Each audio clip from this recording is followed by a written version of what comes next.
matagutlo, matagadlaw. Adunay mga panghitabo didto sa kauluhan. Panghitabo sa gawa sa atong nasod ug adunay mga panghitabo dinhi sa atong dapit. Mga panghitabo nga mao'y makapaikag sa katawhan nga mabinantayon sa lakat ug dagan sa panahon karon. Itanyag ning istasyon DXSR ang 7 o'clock Breakfast News.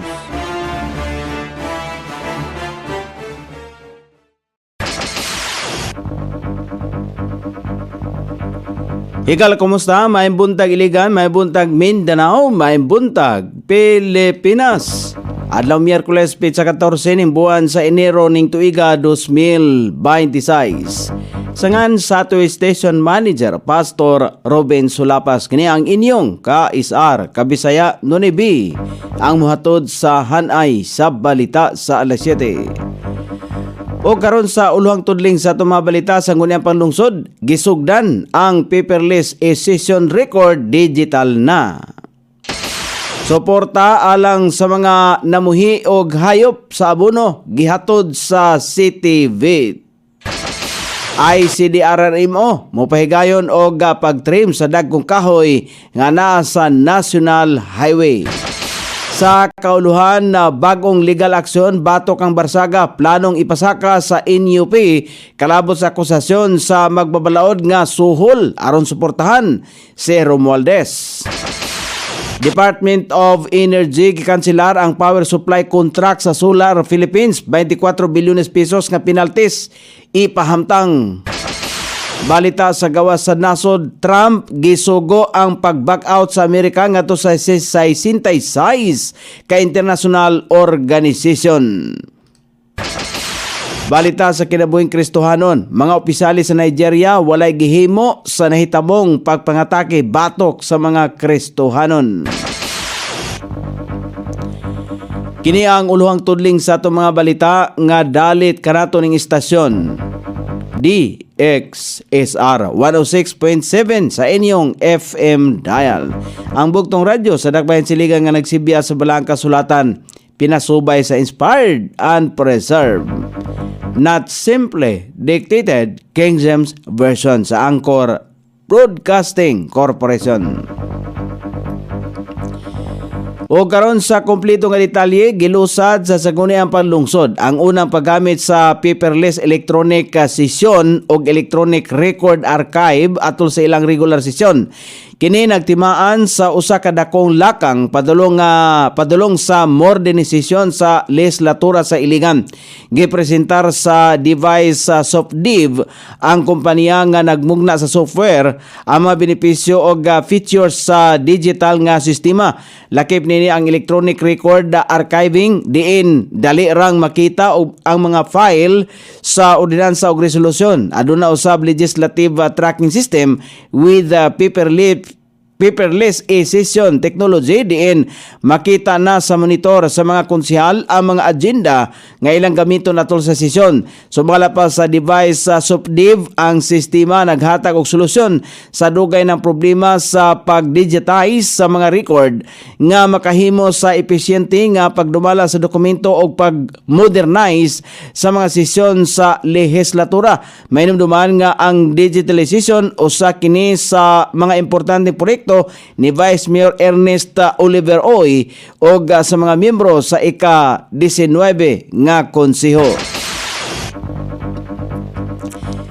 May pahigayon ang City Veterinary Office pinagi sa ilang livestock team o pagpanambal, pagpurga o paghata og bitamina sa mga baka sa sitio Bangko-Bangko, Barangay Abono niadtong Enero 12 ning tuiga 2026. Kini nga kalihukan nagtumong sa pagpausbaw sa panglawas sa mga kahayupan, pagpugong sa mga sakit o pagsuporta sa mga lokal nga namuhi o baka pinagi sa pagsiguro nga ang mga baka mas himsog o mas produktibo. Makatabang kini sa pagpalig-on sa biosecurity, pagpalambo sa kaayuhan sa mga hayop o pagpadayon sa panginabuhian sa mga mag-uma. Libre kini nga serbisyo nga gitanyag sa City Vet isip suporta alang sa nagbuhi og mga kahayupan. Alang sa dugang pagpangutana, kabahin ini mamahimong matawagan ang City Beach sa telepono numero 221-6755 kon 52 o mobisita sa ilaang opisina nga na sa Tambo Terminal ning Dakbayan sa Iligan.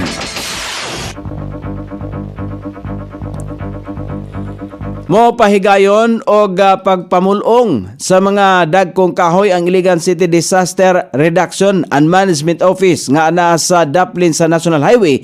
Diin sugdan kini sa sunod semana Enero 20 ning tuiga 2026 sa Barangay Dalipuga ning siyudad sa Iligan. Ang operasyon nagtumong nga makuha ang mga sanga sa kahoy nga delikado sa linyas kuryente o komunikasyon. Ingon man malikay sa risgo og masiguro ang seguridad sa mga motorista o mga residente nga moagi sa kadalanan.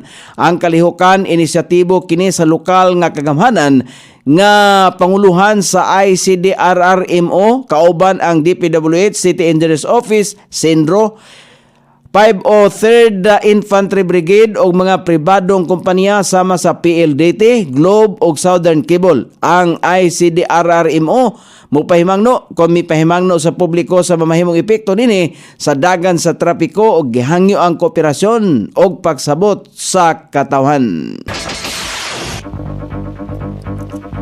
O karon sa balita sa kauluhan, plano sa pamunuan sa National Unity Party nga magpasaka og pinakabag-ong legal action batok kang Cavite Representative Kiko Barsaga kalabot sa akusasyon sa magbabalaod nga nakadawat sumala pa og suhol ang pipila ka mga kongresista aron suportahan si kanhi House Speaker Martin Romualdez. Sa usa ka statement gitawag ni Deputy Speaker og Antipolo Representative Ronaldo Puno nga nagsilbing chair sa partido ang akusasyon isip walay basihanan og malisyoso o gipamugos pa nga walay kalaban si Romualdez alang sa speakership sa pagsugod pa lamang sa 20th Congress niadtong Hulyo. Dugang pa sa magbabalaod nga muhimo usab og legal action ang uban pang partido nga gihinganlan og gilambigit nini. Mainumduman nga nahauna na nga gikasulti ni Barsaga nga kanhi usab miyembro sa NUP sa iyang bag-uhay nga post online o public statements nga ang iyahang mga kauban sa partido ang nakadawat sumala pa og suhol gikan sa negosyante nga si Enrique Razon bugti sa pagsuporta kang Romualdez niadtong panahon sa House Speakership race niadtong nakalabay nga tuig.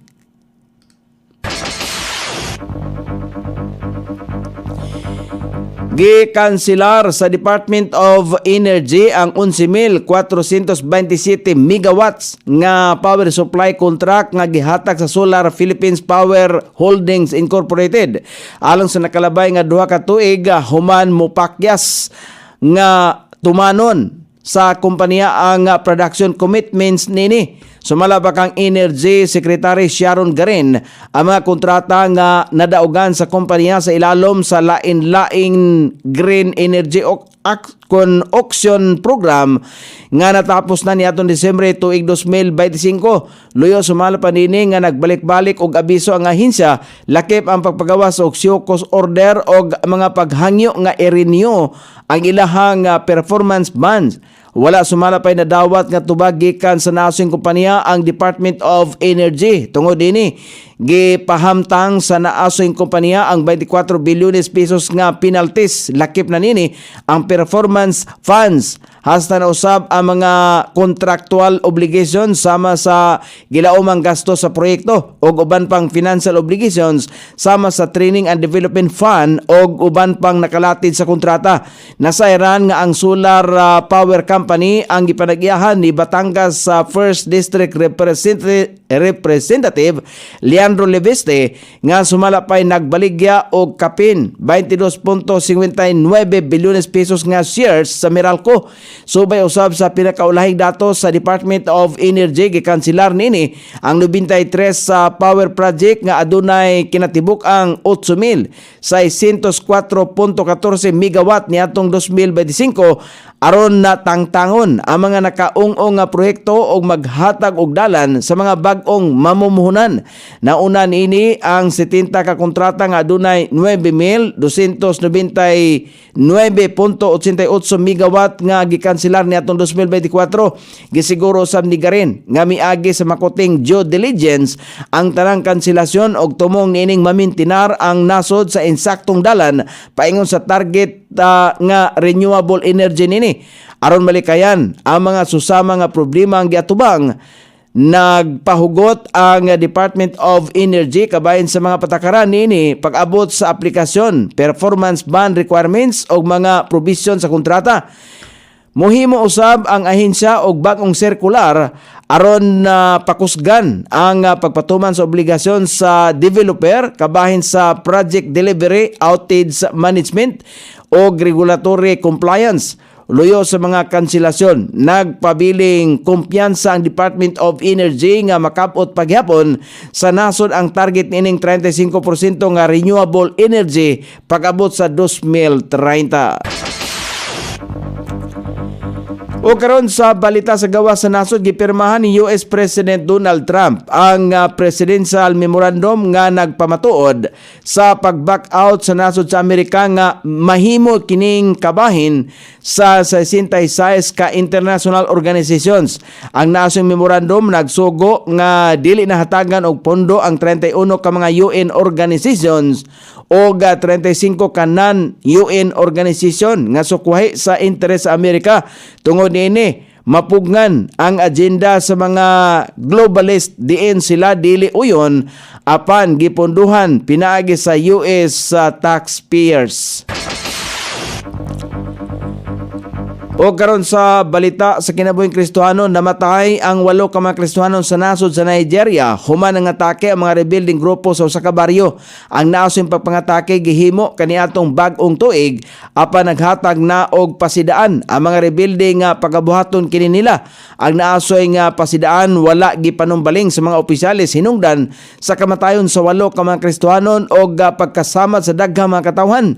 Kapila na kahigayon nga walay nabuhat ng mga opisyales sa nasod diin adunay intelligence report may tungod sa usa ka pagpangatake hinungdan sa kamatayon sa 8 ka katawhan, labi na sa mga Kristohanon sa naasoyng nasod. O karon sa kahimtang sa dagan sa panahon, ang extension or ang low pressure area nga gibantayan sa Pag-asa na kalimahimutang sa City 155 km sa Sidakang Bahin sa Davao City, samtang northeast monsoon ang padayon makapektar sa Northern Luzon.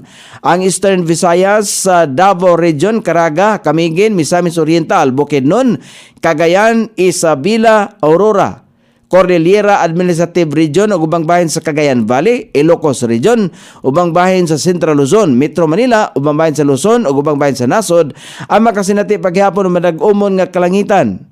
Karong adlaw inubanan sa patak-patak ka mga pag-ulan, ilabi na sa pag-abot o sa mga dapit sa kahaponon o sa sayong taknas kagabion. Kini epekto sa extension sa low pressure area, northeast monsoon, easterlies o localized thunderstorm. Sukod sa temperatura din sa dakbayan siligan, ang kabugnaon ana sa 23 ug ang kainiton musangko sa 30 degrees centigrado. Ang adlaw misila kaniya sa alas 6:25 ug musaw po niya sa alas 5:46 sa sayong takna sa kagabion.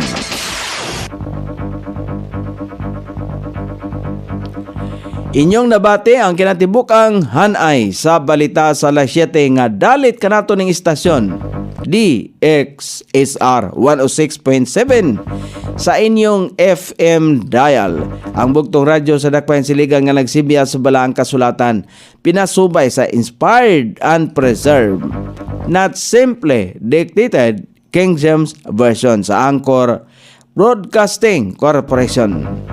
Sangan sa tigsuat sa atong balitang international o sa kinabuhing Kristohanon, Pitzan, sa balita lokal, Coney Island, sa ato station manager Pastor Ruben Solapas.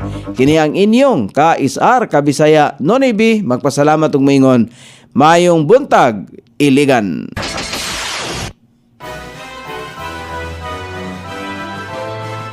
Inyong nabati ang 7 o'clock breakfast news hangtod na usab og mga adlaw sa samang takna o sa samang istasyon.